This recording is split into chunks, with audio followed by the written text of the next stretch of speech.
యోహాను సువార్త 3:16 చదువుతున్నాను, గమనించండి. దేవుడు లోకమును ఎంతో ప్రేమించెను, కాగా తన అద్వితీయ కుమారునిగా పుట్టిన వాని యందు విశ్వాసముంచు ప్రతివాడును నశింపక నిత్య జీవము పొందునట్లు ఆయనను అనుగ్రహించెను. దేవుడు తన వాక్య భాగమును మన కొరకు, మన ఆరాధన కొరకు ఆశీర్వదించునుగాక. ప్రియమైన సోదరి సోదరులారా, మరి మన ఆరాధనలో మనకు ప్రాముఖ్యమైన వారు మన ప్రభు అయిన యేసుక్రీస్తు వారు. మనకి భాగ్యము ఆయన ద్వారా మనకు దొరికింది. ఆయన చేసిన కార్యము ద్వారా మనం ఈ దినం ఆయన బల్ల చుట్టూ చేరి ఆయనను ఆరాధించగలుగుతూ ఉన్నాం, ఆయనను స్తుతించగలుగుతూ ఉన్నాం. ఇందులో మన అతిశయం లేదు, మన ఘనత, ఎవరి ఘనత ఇందులో లేదు. ఈ ఘనత, మహిమ ఆయనకు మాత్రమే చెందవలసి ఉన్నది. ఈ ఆరాధనలో నేను ఒక 5 విషయాలు పంచుకోవాలని ఆశ కలిగి ఉన్నాను.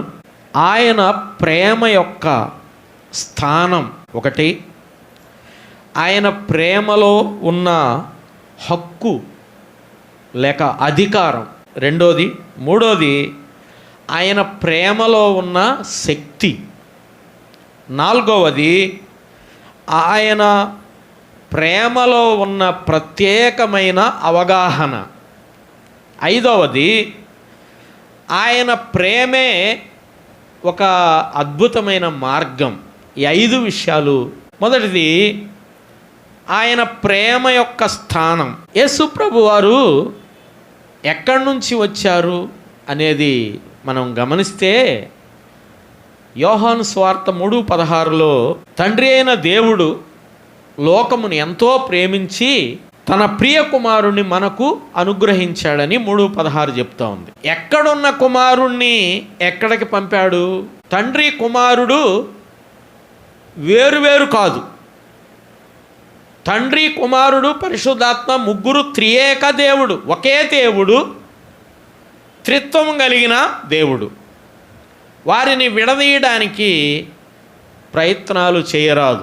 విడదీయలేకుండా వారు ఏకమై ఉన్నామని యేసు ప్రభు వారు భూమి మీద ఉన్నప్పుడు ఎన్నో పర్యాయాలు ఆయన యోహాను సువార్త 14, 15, 16, 17 అధ్యాయాలలో తండ్రి నేను ఏకమై ఉన్నామని ఆయన చెప్పారు. నేను తింటే మా అబ్బాయికి ఆకలి తీరిద్దని చెప్తే కుదిరిద్దా?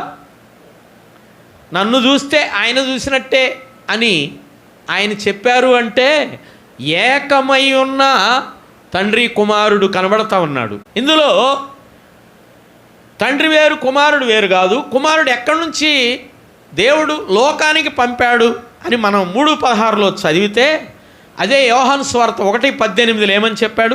ఎవడును ఎప్పుడును దేవుని చూడలేదు, తండ్రి రొమ్ముననున్న అద్వితీయ కుమారుడే.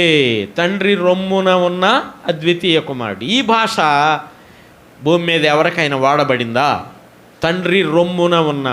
కొందరు సోదరీలు గర్భిణితో ఉన్నారనుకోండి, గర్భిణితో ఉంటే కడుపులో ఉన్న బిడ్డ చూసే మన అందరం గర్భిణితో ఉన్న ఆ తల్లిని చూసినప్పుడు లోపల బిడ్డ ఉన్నది, ఆమె కడుపులో ఉన్నది, బయటకు వచ్చింది అని చెప్పగలం. మనుషుల్లోనేమి, జంతువుల్లోనేమి, ఎందులోనైనా కనడం అనేది కడుపులో నుంచి రావడమే కదా. ఈ ఫార్ములా ఏమైనా తేడా ఉందా?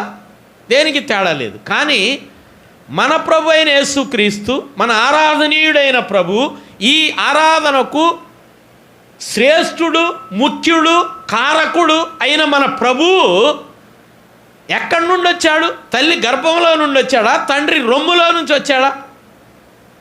ఈ భాష త్రియేక దేవుడైన మన దేవుడైన ప్రభు అయిన యేసుక్రీస్తు వారికే చెందింది. ఒకవేళ తండ్రి వేరు, కుమారుడు వేరు అని గనకంటే మన ప్రభు అయిన యేసుక్రీస్తు వారికి, మన దేవునికి చెప్పబడిన పేరుల్లో పరిశుద్ధుడు అనే పేరు చాలా ప్రాముఖ్యమైనదని మనం గతంలో చూసాం. అదే సమయంలో మన ప్రభు భూమి మీదకి రాకముందు 700 సంవత్సరాలకు ముందే యెషయా గ్రంథములో 9వ అధ్యాయం 6వ వచనములో ఆయన పేరుల్లో ఒక పేరు చెప్పబడింది. ఆ పేరు ఏంటి ఒకసారి చూడండి. ఏలయనగా మనకు శిశువు పుట్టెను, మనకు కుమారుడు అనుగ్రహింపబడెను. ఈ పదాలన్నీ ఎవరిని గురించి చెప్పబడ్డాయి? తండ్రి అయిన దేవుని గుచ్చా, కుమారుడైన ప్రభుని గుచ్చా? ఎగ్జాక్ట్గా కరెక్టేగా? ఏమన్నా డౌటా? ఇప్పుడు ఆయనకున్న పేర్లు చెప్తున్నాడు. ఆశ్చర్యకరుడు, ఆలోచనకర్త, బలవంతుడైన దేవుడా, కుమారుడా?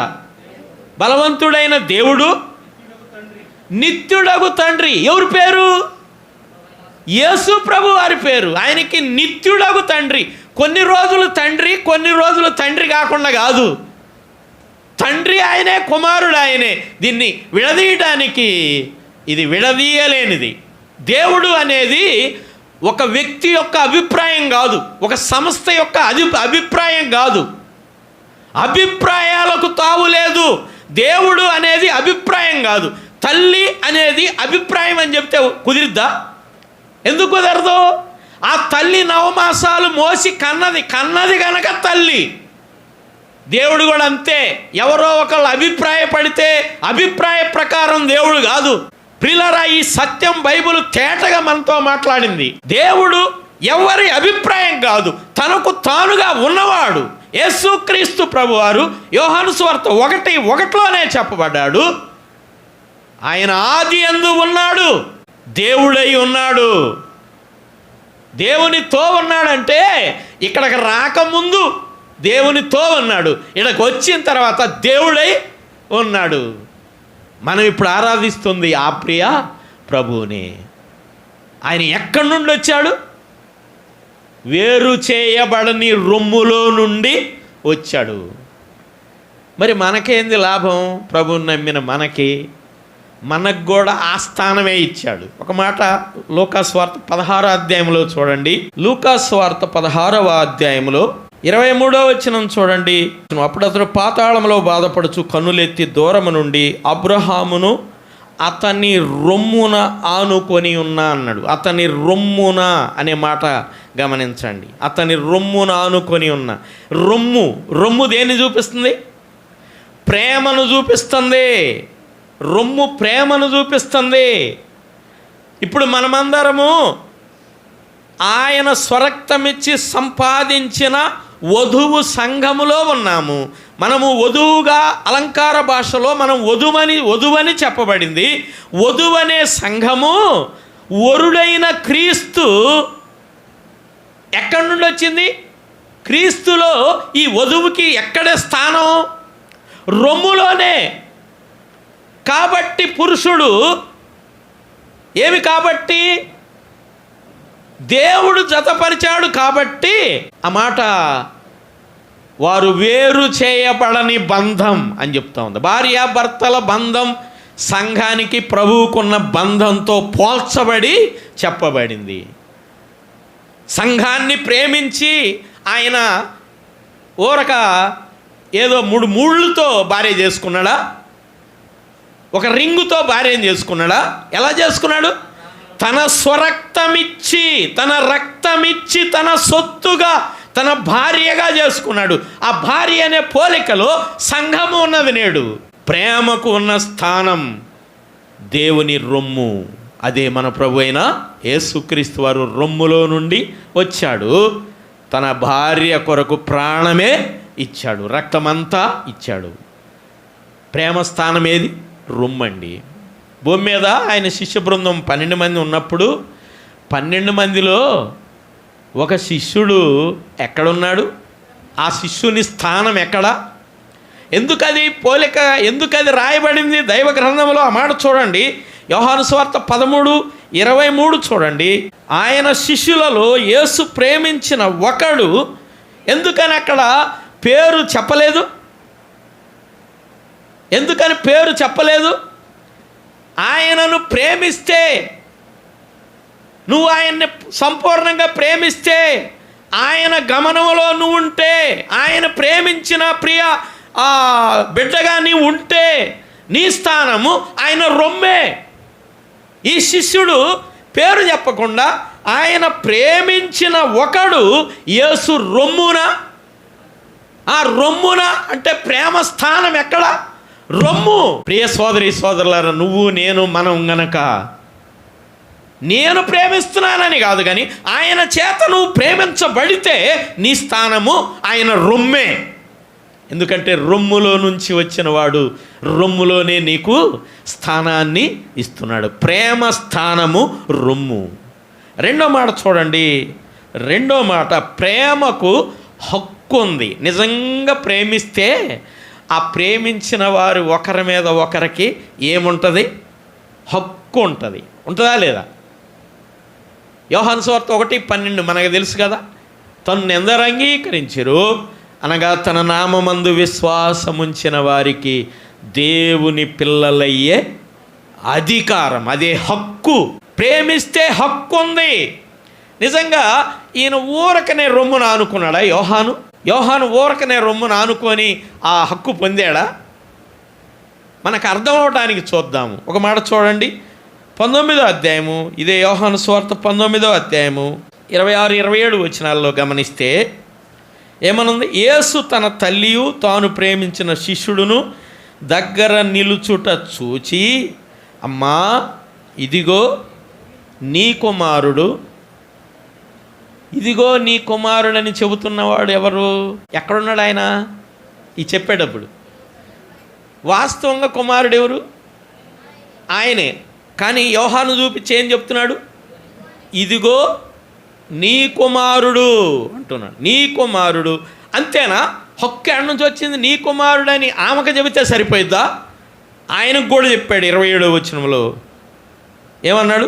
తరువాత శిష్యుని చూచి, ఇదిగో నీ తల్లి అని చెప్పాను. ఆ ఘడియ నుండి ఆ శిష్యుడు ఆమెను తన ఎంట వాస్తవంగా అప్పటికి ఆమెకు పిల్లలు లేరా? కానీ ఎందుకు వారికి అప్పచెప్పలేదు? తోడబుట్టినవారు కదా. కానీ ఈయన తోడబుట్టినవాడా? కాదు. కానీ తేడా ఏంటి? నిజంగా ఆయనను ప్రేమించాడు అనడానికి దానిలో హక్కు ఉన్నది. ఆ హక్కు ఉపయోగించే వారికన్నా ఈయనకే అప్పగించాడు. ఒకవేళ ఆ స్థానం మనదైతే ఎంత ఆనందం అండి. అవునా కదా? నీకు అదే పని అప్పగించాడేమో. నీకు నీ ఏ పని అప్పగించాడో నువ్వు గమనిస్తే తెలుస్తుంది.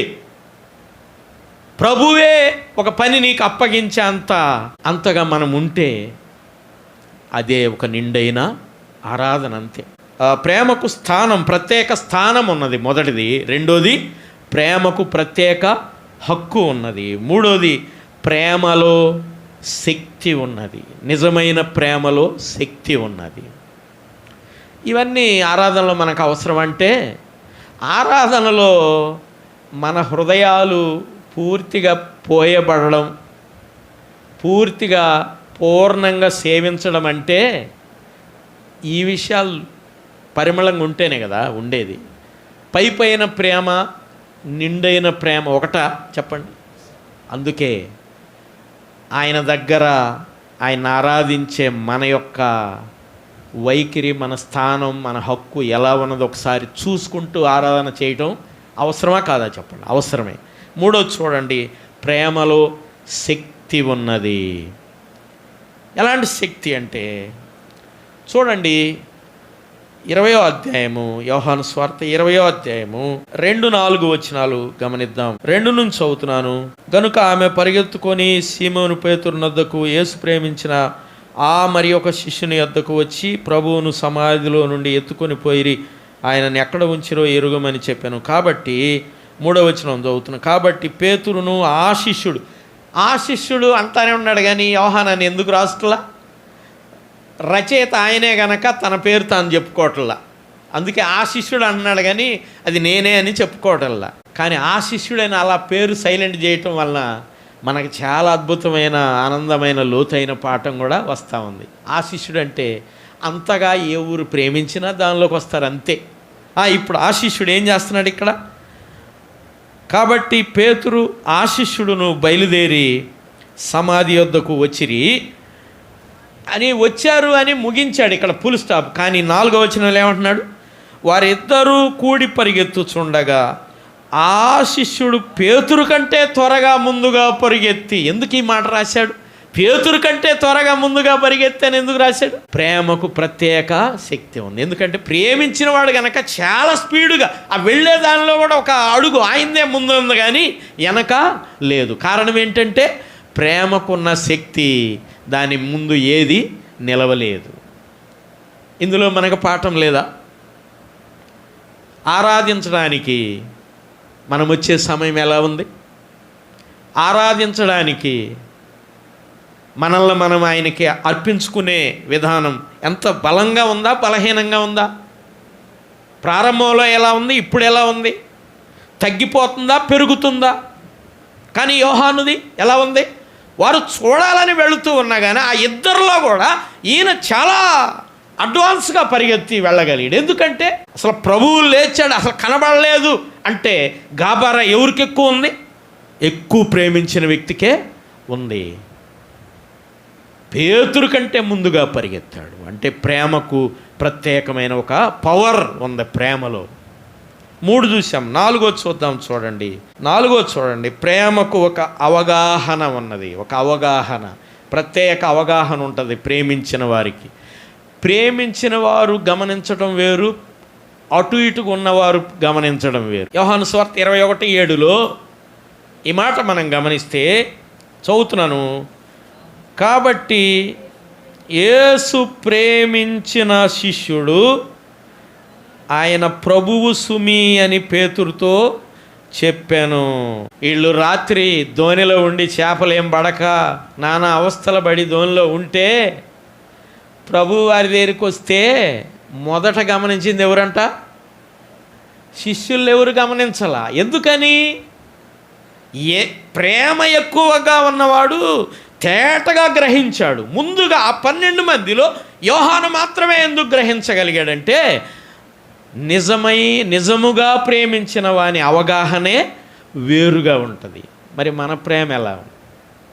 ఈ 21వ అధ్యాయంలో ఇదే పేతురును 3 సార్లు అడిగాడు ప్రభు, నువ్వు నన్ను ప్రేమించుచున్నావా అని 15వ వచనం, 16వ వచనం, 17వ వచనంలో 3 సార్లు అడిగించుకున్నాడు. కానీ ఎదురుగా ఉండి నన్ను ప్రేమిస్తున్నావని పేతురునే అడిగాడు, కానీ యోహాన్ని అడిగినట్టు లేదు. ఎందుకని? అసలు దూరంగా ఉన్నప్పుడే గుర్తించగలిగాడు యోహాను కాదు, కానీ నిజముగా ప్రేమించిన వాడు. నిజంగా క్రొత్త నిబంధనలో చూస్తే ఒకే ఒక వ్యక్తి ఈ ధోనిలో లేడు, కానీ ఆ వ్యక్తి ప్రభుని గురించి ఒక విట్నెస్ ఇచ్చాడు. నేను క్రీస్తును పోలి నడుచుకొనుచున్న ప్రకారము మీరు నన్ను పోలి నడుచుకోమని. ఎవరు చెప్పారు? ఈ ధోనిలో ఉన్న పేతురు కాదు, యోహాను కాదు, పౌలు గారు చెప్పాడు. కారణం ఏంటి? నిజముగా ప్రేమిస్తే దేవుని సత్యాన్ని ఎప్పుడైనా గుర్తించగలం. ఆ రోజు ఆ ధోనిలో ఉన్నవారు 3.5 సంవత్సరాలు కలిసి ఉన్నవారు ఆయన్ని గుర్తుపట్టలేకపోయినాయి. 11 మంది గుర్తుపట్టలేకపోయారు, కానీ యోహాను గుర్తుపట్టాడు. అంటే ప్రేమకు ప్రత్యేక అవగాహన ఉన్నది ప్రియులారా. చివరికి 5వ విషయం చూద్దాం. చూడండి, 5వ విషయం చూడండి. ప్రేమకు ప్రత్యేకమైన మార్గం ఉంది. ఈ సంగతి చూడండి. 21:20 చదువుతున్నాను. 21వ అధ్యాయము 20వ వచనాన్ని చదువుతున్నాను, గమనించండి. పేతురు వెనుకకు తిరిగి యేసు ప్రేమించిన వాడును, ఎక్కడైనా యేసు ప్రేమించిన వాడును ఆ శిష్యుడు అనే వాడాడు తప్ప తన పేరు రాసుకోలేదు. ప్రేమించిన వాడును భోజన పంక్తిని ఆయన రొమ్మున అనుకొని, ప్రభువా నిన్ను అప్పగింపగలవాడు ఎవడో అడిగిన వాడునైన శిష్యుడు తమ వెంట వచ్చుట చూచెను. పేతురు అతని చూచి, ప్రభువా ఇతని సంగతి ఏమని యేసుని అడిగాను. అంటే మా అందరం మేము ఎట్లా ఉన్నాం, అసలు ఈయనకి ప్రత్యేకంగా అన్నీ కనపడుతున్నాయి, ఈయన పరిస్థితి ఏంటి అని ప్రభువుని పేతురు అడిగాడు. కానీ అక్కడ చెప్పాడు, ఒక మాట చెప్పాడు చూడండి, నేను వచ్చు వరకు అతడుండుట నాకు ఇష్టమే, అది నీకేమి? ఆయన గురించి ప్రభువుకే ఒక ప్రత్యేకమైన శ్రద్ధ ఉన్నది.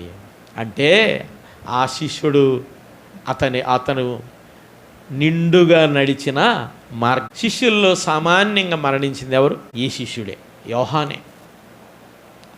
యోహానే సామాన్యంగా మాట్లాడుతాడు. పైగా ఆ పరలోకపు దర్శనాన్ని మొదటిగా చూసినవాడు కూడా ఈ యోహానే. అంటే ఆయన ప్రేమించిన యోహాను.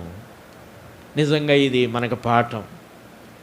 ఆరాధించే మన హృదయాలు మనము ఆయన్ని ప్రేమించే వారముగా ఆరాధించాలి. ప్రేమించే వారముగా అంటే అది చిన్నగా కాదు. మన ప్రేమ ఎలాంటిదై ఉండాలి? నిష్కపటమైన ప్రేమ అయి ఉండాలి. ఒక మాట చూడండి, అపోస్తుల కార్యముల గ్రంథము 2వ అధ్యాయము 47వ వచనాన్ని చదువుదాం. 2:47 చదువుతున్నాను. ఆనందముతోను, ఆరాధన దగ్గర ఏముండాలి? ఆనందం ఉండాలి. ఎందుకు ఉండాలి?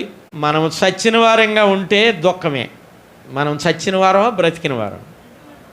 ఎలా బ్రతికాం? క్రీస్తు యేసుతో కూడా బ్రతికింపబడ్డాము గనుక ఆనందం. రెండోది ఏముండాలి? ఆనందంతో పాటు రెండోది ఏముండాలి? నిష్కపటమైన హృదయము.